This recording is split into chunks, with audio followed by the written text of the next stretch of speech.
Well, good Sunday evening. Got a few people here so far from Louisiana and Sacramento. We'll give a few more minutes for folks to chime in. I know there were some other events going on. How's everybody's weekend? What have you been up to? We've been doing yard work, and if you can't tell, we've cleared out our basement more or less so we can have some carpet cleaning done on Tuesday. So, yeah, it's been busy. What have you guys been up to?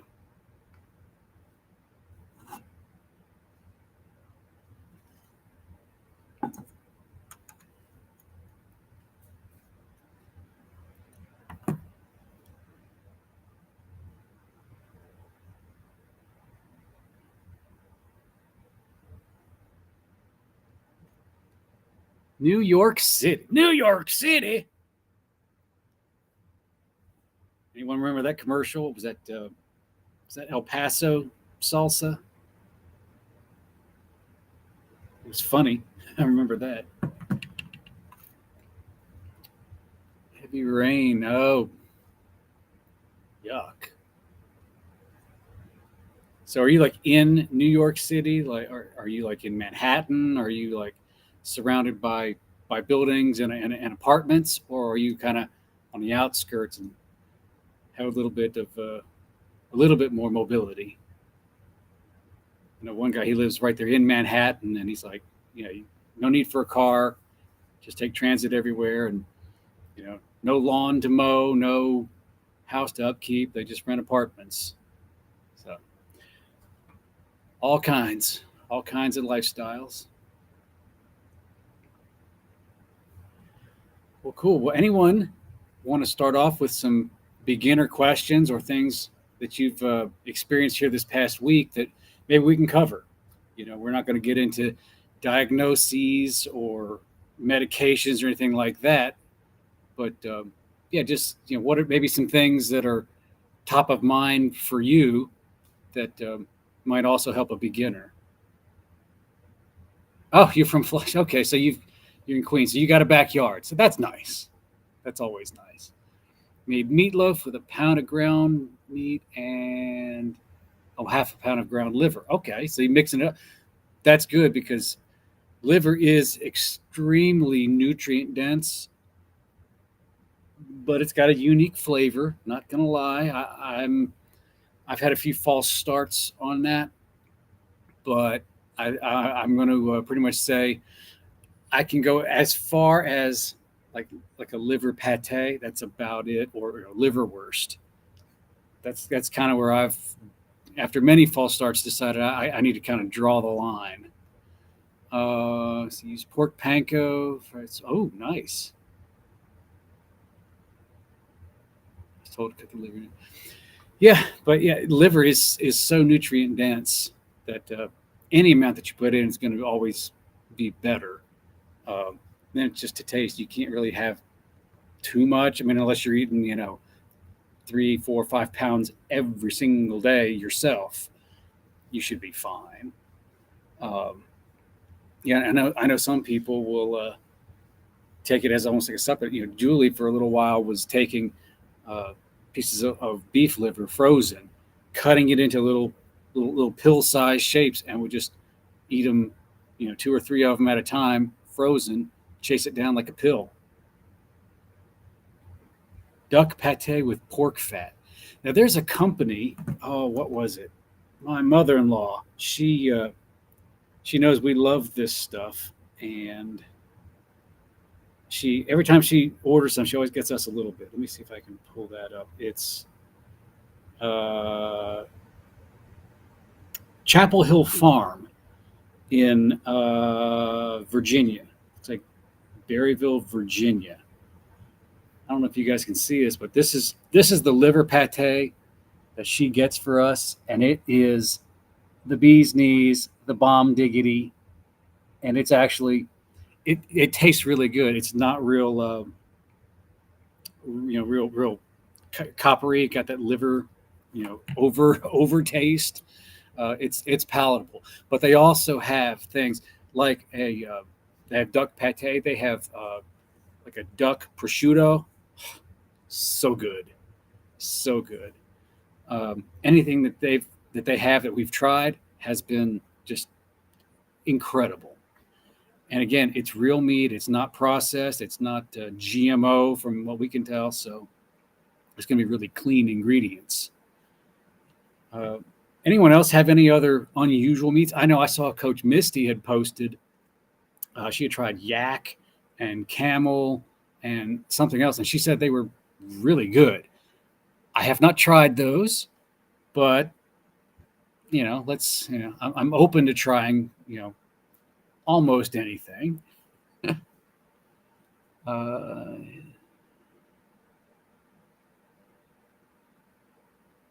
you think you're allergic to the panko because you started itching. Only used the panko twice. Okay, so this is good. So Jean says she's tried some pork panko and it's made her itch. So my questions to you would be, do you itch when you just eat pork rinds, not pork panko, but just a bag of non-flavored, non-anything else, just pork rinds, where the ingredients say pork skins and salt? Do you have any kind of reaction to that? That'd be my first question. Second question, along with that, is when you say pork panko, did you buy like the brand pork panko, or was it Porking Good, or there's a couple other brands out there that are pretty good and clean. Did you buy it pre-made, or did you just take pork rinds and crush them up yourself? So it's a two-part answer for your one-part question. Because I'm curious if there could be some other ingredient, preservative, whatever, maybe in a prepackaged panko, or if you crush them up yourself, are the ingredients in the actual pork rinds? Is there something else in there besides the pork skin and salt? Maybe it was the oil that it was fried in. That could always play a role. I don't know about Porking Good, but I know pork panko, that brand, the red and white label, that one, to the best of my knowledge, is cooked in bacon fat and nothing else. It's not a seed oil or canola or anything like that. So interesting to see which route you've gone. And we've done both. It's very convenient to just go ahead and buy the pre-made panko, pork panko. But sometimes you run short on a recipe. You run out. You think you have it in the pantry, but you don't. So we'll just take some and just crush them up. Best thing I've found is just put a little hole in the bag and get a dough roller. Just get a rolling pin, crush them up that way. That's the easiest. Now some people will hammer it with the pin, but just get a rolling pin and crush them up. That tends to do the job for us. But I will say it is much more convenient to just get it already crushed up. But it's also a lot more expensive. And again, you've got to be able to read the ingredient labels. It was the brand. Don't remember. You don't usually eat this as in pork rinds or a recipe with pork panko. What I would say is if you bought a brand, if you can remember which brand it was, and buy one of the others, you could try that. Or again, you could just find some clean ingredient pork panko or pork rinds and just crush those up to do the same job and see if that affects you. I mean, if you can eat pork rinds, any particular brand by itself, and not have a reaction, then I think you'd be fine. Which would lead me to think, it would lead me to think that there's some ingredient, some filler, some preservative in the brand that is probably just causing some kind of minor reaction. So I would say just try to get a pork rind that you can just eat right out of the bag, and then crush some of those up, and just hey, n equals 1. But because it is, if you can find something that works, pork panko is so useful in other recipes. Hang on, my screensaver kicked on, and I'm back. Yeah, if you can find something that'll work, there's a lot of recipes out there where you can use that. You can use that even, if you don't like using nut flours, coconut flour, almond flour, or if you want to limit those because of oxalates or just reactions that you might have. You can certainly cut those down with some pork panko. I don't know exact ratios; you'd have to play with it, but you could use that as a pseudo substitute, a partial substitute for some other recipes too. But then making chicken nuggets, making liver nuggets, making a lot of other things that need some kind of bread type filler. Making here, believe it or not, here in a few months we got the holidays coming up. I know it's a bazillion degrees outside now, but before you know it, you're going to have to start thinking about Christmas lists and holiday, Thanksgiving dinners and things like that. And especially if you're new, some alternatives. But you'll want to there's a lot of those recipes, the traditional recipes where you can make substitutions and kind of keto-fy it. But there's also plenty of other just great recipes out there that are going to use that. You could have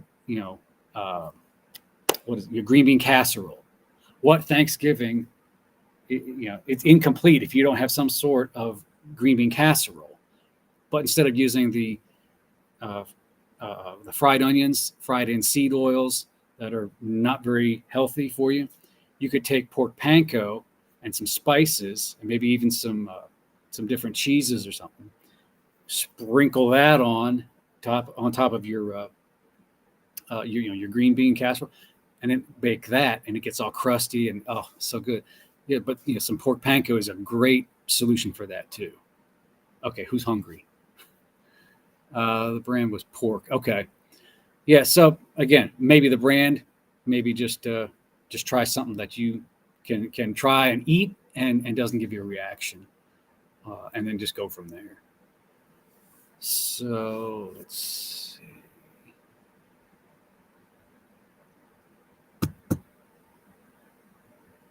What are they? Are pork rinds readily available up in Queens? Because honestly, I've never been to Queens. I've been through Manhattan, but I've never been to Queens. Don't I just know it from TV. So is it really different? Yeah, because I know different markets. How's this for strange? There's we live kind of off the beaten path in North Carolina.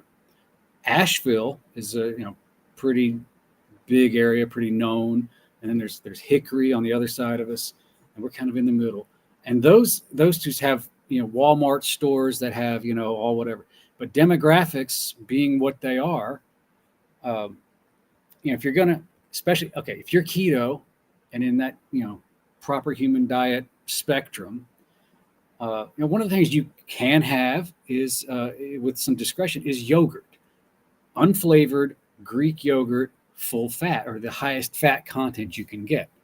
Well, Asheville and Hickory, North Carolina, they both carry the at Walmart. They both carry the 10% milk fat, which is one of the higher ones. We get the Faye brand because it's very clean. But here in little old Marion, guess what? Even our Walmart, the Walmart, as they say in the South, the Walmart here, it only has the fat-free, and I think one time we might have found the 5%. But so we have to travel to get 10% fat yogurt. Crazy. So markets are different. Demographics, dictate a lot of things. But thank goodness there's other sources for that too. And our teenager, she works in the grocery business over in one of the major cities. So we've got an in. It's always who you know. We got an in the grocery business. We also have a local butcher here and a couple of local ranchers too, to help us out and get the good stuff. Queen Queens is the best borough. Well, Kevin James seems to think so too. True melting pot. Well, that's pretty cool. I will have to in our travels, we'll have to make sure we get up to Queens. So here's a question.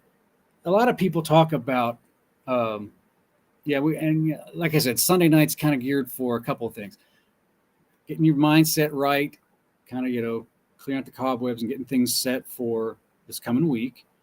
But the other thing is for beginners, and so I took just a random, off the cuff poll the last few days, asking people what is what is keto? What is a keto diet? What do when I say the word keto, what's that mean? The answers were very interesting, very broad across a lot of different people. So I'll ask you the same question. In the comment in the chat, put what you think keto means. Look, there's something else came through. Oh yeah, Asheville. It's a great place. It's a little busy, a little overgrown. Who decided to put a city that size on the side of a mountain? I don't know. But yeah, we're actually about 40 minutes east of Asheville. So you just get out of the mountains and you're in the foothills, and that's kind of where we're at. And it's great. It's just far enough away to be calm, but it's close enough to a couple other bigger cities. So yay. So who can tell me what is keto? What does that mean? Not emotionally to you, but if someone says keto, if you drop the term keto to them and they say, well, what's keto? Well, what would you say? And while you're doing that, think about this. You've had some victories, you've had some struggles this past week. What lessons have you learned from last week? From both the victories and the losses. Did you stumble on something? What'd you learn from it? Did you resist temptation on something and you had a victory? Did you have more activity and that's a victory? What did you learn from those things? I heard whether it's a victory or a mistake in your past, to always see those in black and white, not in vivid color. Don't relive them. It's not in 3D, IMAX. It's black and white, so you can see it for what it is objectively, whether it's good or bad. Learn the lesson and apply that. You see it how it is right now, and then you can apply that in what's to come, and you can plan for that. Because I read a really cool quote. It says, "We live, we exist between the already and the not yet." I'm like, dude, that's cool. So take the lessons, see it in black and white. Take the lesson, see it for what it is now, and apply that to what's coming. So if you've got something coming up this week, again, I'm not talking just about food, but that also. But activity, if you have a stressful meeting that's coming up, something that you've been kind of stressed over, well, know that going ahead. How have you dealt with it in the past, good or bad, and just reapply. Because that affects everything. That your mood and your attitude can affect your sleep. It can affect your activity or lack. It can affect your cravings. It can affect what, how, and when you eat. And these things, they all are going to work together for your overall health. Let's see. She says, meat with low carb and vegetables. That's a decent start, but I would ask you to take it maybe a little further. The word keto, Keto, that is short for the word ketogenic. What in the world does ketogenic mean? Well, keto and genic. Genic means, comes from the root of Genesis, comes from create, make.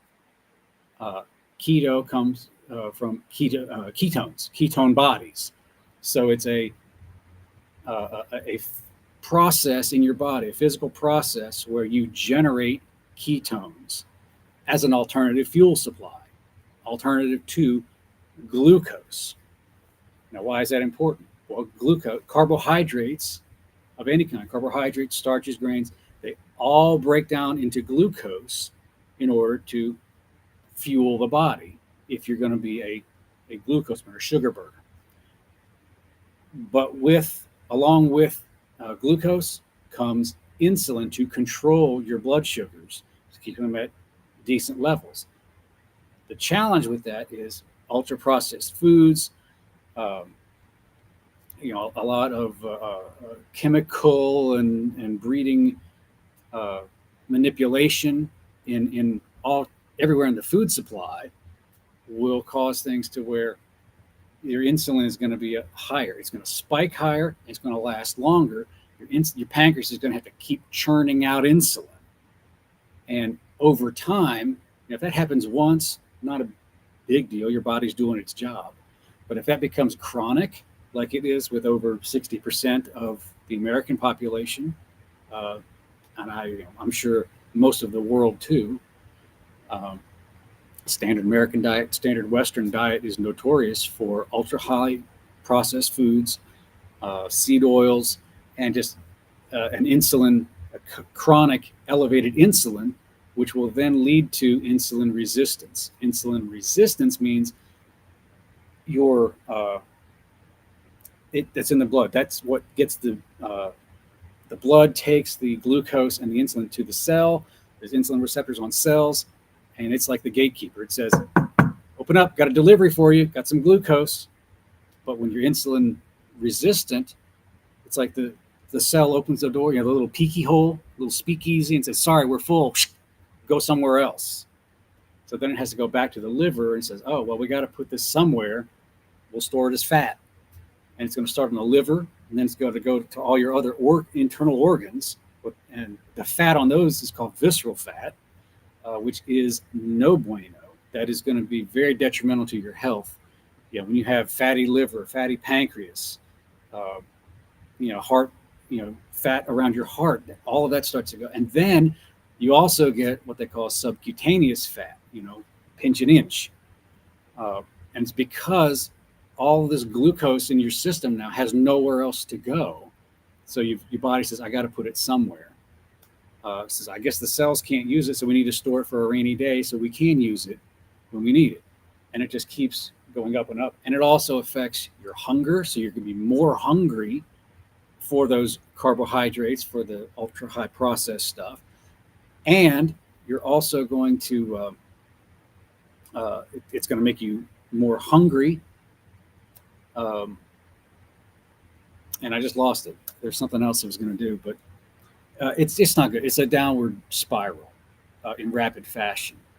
And that insulin resistance leads to obesity, which could lead to, then you get metabolic syndrome, which is a host of different symptoms. How do you stop it though? That happens when you are a sugar burner, a glucose burner, and you have chronically high insulin. Well, what if you didn't need all that insulin to shuttle the stuff into your cells, and you didn't have excess in your bloodstream? Well, that's where ketone bodies and ketogenic comes into play. You've got these ketone bodies that can then fuel, and those are made from amino acids and fatty acids, not from glucose.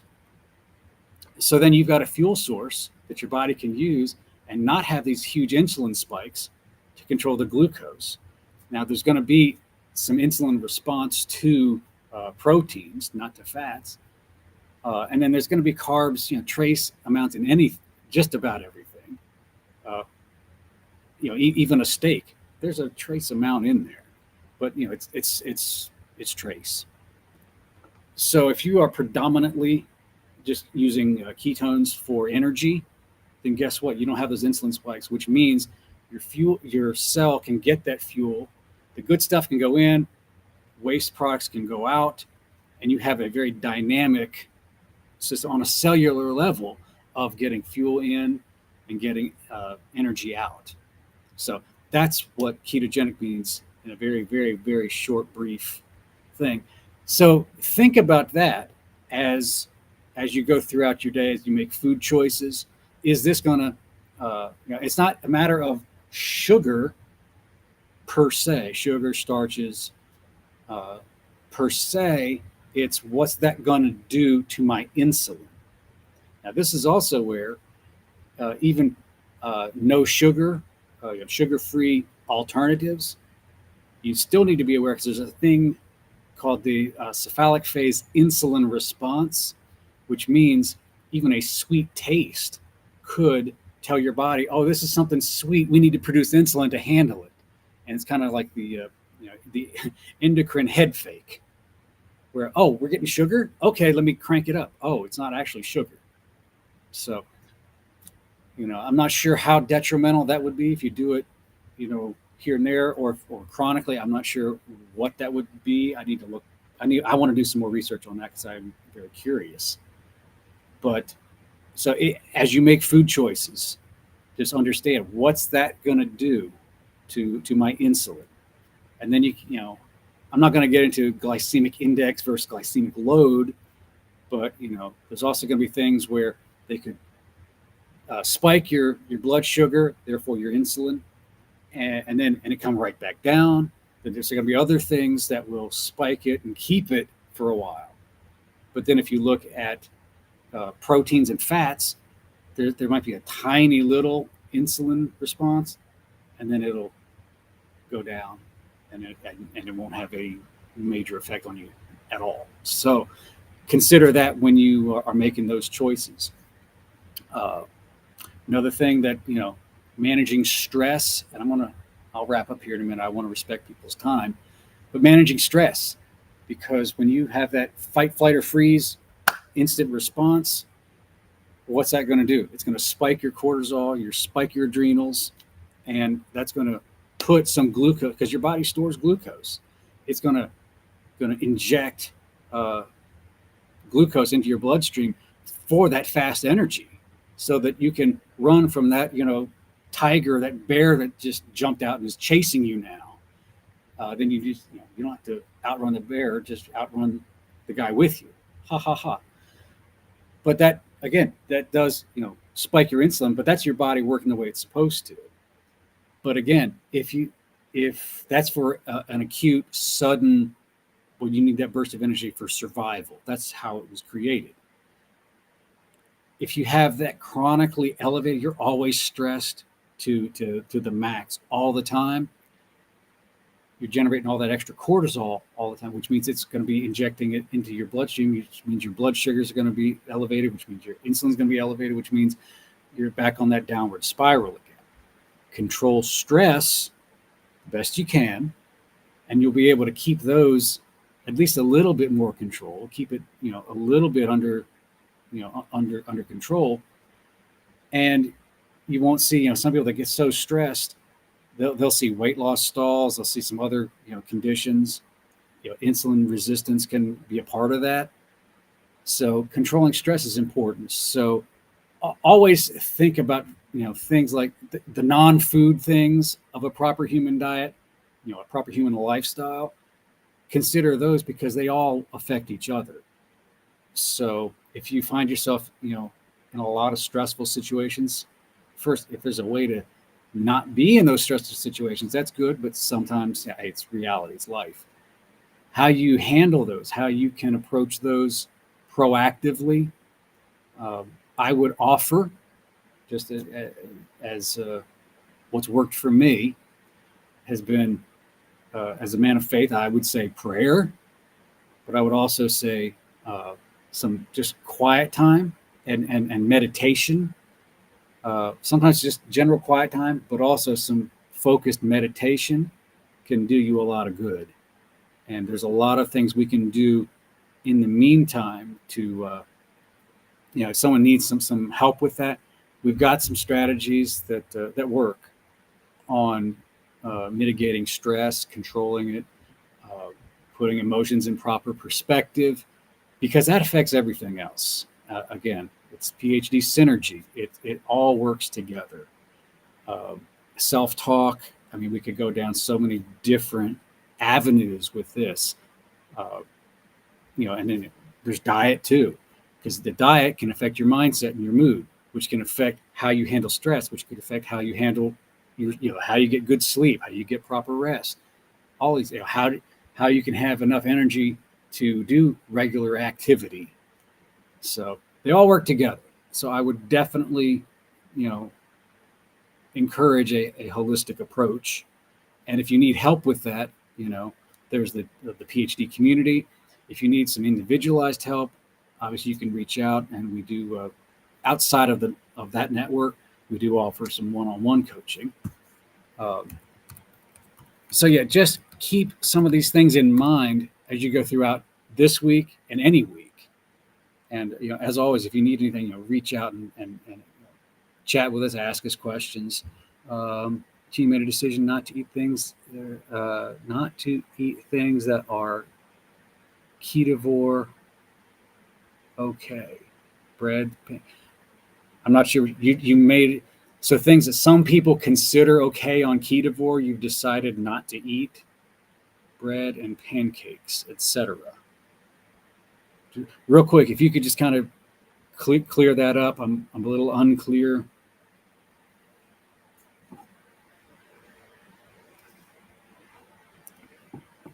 But yeah, it's and you used a great word, decision.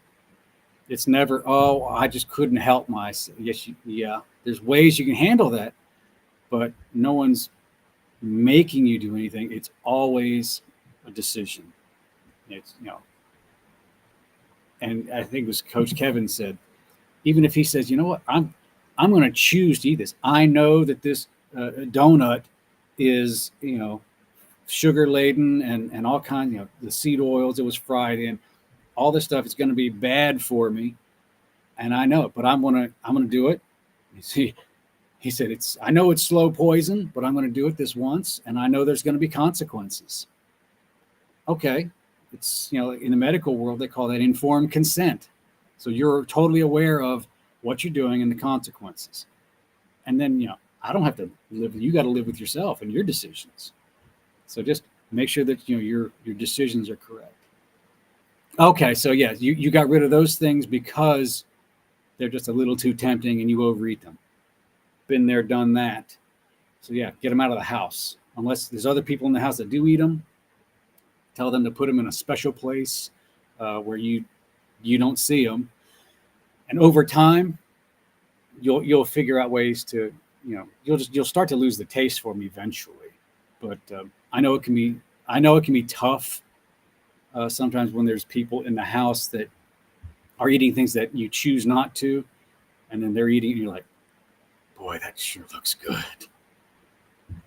Yeah, been there, done that, got the t-shirt and the coffee mug. But yeah, just remind yourself, again, this goes all the way back to what's your why? Why are you doing this?